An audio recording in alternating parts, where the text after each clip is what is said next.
सनातन परंपरा में ना जीवन और मृत्यु को एक सीधी सपाट सड़क की तरह नहीं देखा जाता। इसमें कई मोड़ हैं, कई आयाम हैं, और इन्हीं में से एक जो सबसे गहरा और कह सकते हैं रहस्यमय है, वो है पितृलोक। तो आज हम इसी आयाम की परतों को खोलने की कोशिश करेंगे। उपनिषदों का ये श्लोक सुनिए, एक पहेली जैसा लगता है ना। धुएं से रात तक, रात से कृष्ण पक्ष तक, और वहां से पितरों के लोक तक। अब इसका मतलब क्या है? इसका गहरा इशारा ये है कि मरने के बाद हर किसी की यात्रा, हर आत्मा की यात्रा एक जैसी नहीं होती। तो सवाल ये उठता है कि फिर ये अलग अलग रास्ते हैं कौन से? बस यहीं से हमारी पड़ताल असल में शुरू होती है। सनातन दर्शन कहता है कि मृत्यु के बाद ना मोटे तौर पर दो मुख्य रास्ते हैं, दो अलग अलग यात्राएं हैं जो एक आत्मा तय कर सकती है। देखिए, पहला है देवयान। इसे कहते हैं प्रकाश का मार्ग। ये वो रास्ता है जो आत्मा को जन्म मृत्यु के इस पूरे चक्कर से निकालकर मुक्ति की तरफ ले जाता है। और फिर दूसरा है पितृयान, यानी वापसी का मार्ग। ये रास्ता आत्मा को पितृलोक तक पहुंचाता है। और आज हम इसी दूसरे रास्ते और इसकी मंजिल यानी पितृलोक पर बात करने वाले हैं। तो सवाल ये है कि आखिर ये पितृलोक है क्या? क्या ये स्वर्ग या नर्क जैसी कोई जगह है, या फिर कुछ बिल्कुल ही अलग है? चलिए इस आयाम की प्रकृति को थोड़ा और करीब से समझते हैं।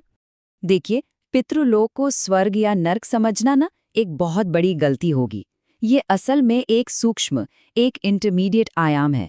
इसका सीधा कनेक्शन हमारे वंश से, हमारी यादों से और जिंदगी के उस बहाव से है जो कभी रुकता नहीं। ये कोई इनाम या सजा देने की जगह बिल्कुल नहीं है। कहा जाता है कि पितृलोक की जो प्रकृति है वो चंद्रमा जैसी है। अब जैसे चंद्रमा की अपनी कोई रोशनी नहीं होती, वो तो बस सूरज की रोशनी को रिफ्लेक्ट करता है ना? ठीक वैसे ही ये आयाम कोई नया भाग्य नहीं बनाता। ये सिर्फ हमारे वंश के जो अनसुलझे कर्म हैं उनको ही आईने की तरह दिखाता है। और यहाँ के जो अधिपति हैं वो है यम।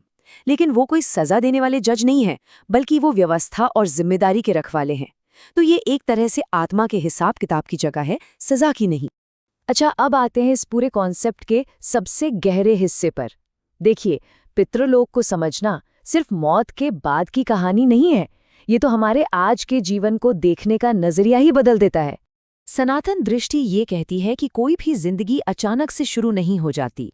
हम सब एक बहुत लंबी कहानी का हिस्सा हैं, एक बहाव है, एक निरंतरता है। इसीलिए कहा गया है कि कोई एक शुरुआत नहीं है, बल्कि एक निरंतरता है।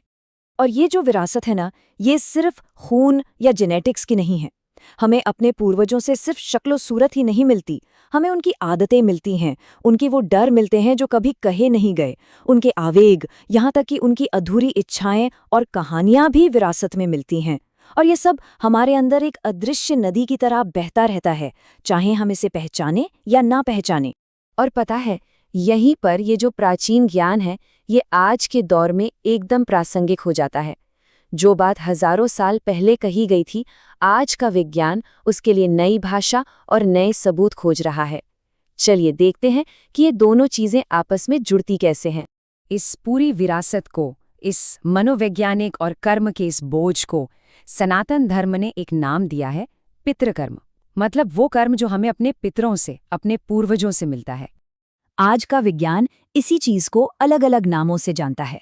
जैसे एपिजेनेटिक्स हमें बताती है कि कैसे हमारे अनुभव, खास तौर पर कोई गहरा सदमा या तनाव, आने वाली पीढ़ियों के जीन एक्सप्रेशन तक को बदल सकता है।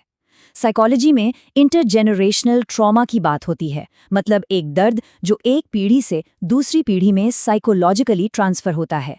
और महान मनोविश्लेषक कार्ल युंग ने तो इसे पूर्वजों के अनजिए जीवन का बोझ कहा था। तो अब देखिए, नाम भले ही अलग अलग हैं, पर इशारा उसी एक प्राचीन सच की तरफ है। तो अगर ये विरासत सच है, तो फिर इसके साथ हमारा रिश्ता कैसा होना चाहिए? क्या इससे भागना चाहिए? सनातन परंपरा कहती है नहीं, भागने का नहीं, बल्कि होश के साथ, जागरूकता के साथ इसे स्वीकार करने का रास्ता है। और श्राद्ध जैसे जो अनुष्ठान हैं, वो असल में इसी स्वीकृति के लिए बने हैं। इनका असली मकसद कोई अंधविश्वास फैलाना नहीं है। ये तो एक सांकेतिक, एक सिंबॉलिक एक्ट है, ये कहने का, ये स्वीकार करने का कि हाँ, मैं देख रहा हूँ कि मुझसे पहले क्या क्या गुजरा है। मैं इस गलतफहमी में नहीं हूँ कि मेरी कहानी जीरो से शुरू हुई है। अब सवाल है कि ये स्वीकृति इतनी जरूरी क्यों है? वो इसलिए क्योंकि जो कुछ भी एक वंश में अनदेखा, अनजाना, अचेतन रह जाता है ना, वो गायब नहीं हो जाता। वो बस खुद को दोहराता रहता है, पीढ़ी दर पीढ़ी, तब तक जब तक कि कोई रुक कर उसे होश से देख न ले।